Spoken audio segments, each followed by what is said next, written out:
আবার কি শাস্তি ভাই কোন দিনই? তোর তো জিন্সের প্যান্ট পরে বসতে মুক্তি কষ্ট হয়, এই পাঁচিল ভিজতে তো সুবিধা হয়।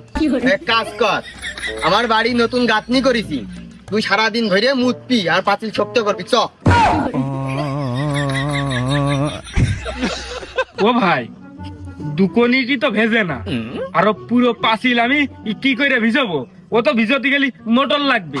তা জানি নে, যে কয়দিন লাগে লাগুক, তুই জিন্সের প্যান্ট পরে থাকবি আর সারাদিন ধরে মুতবি। তুই চ।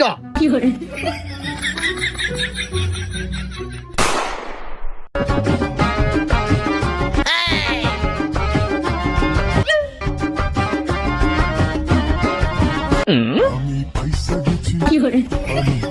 গেছি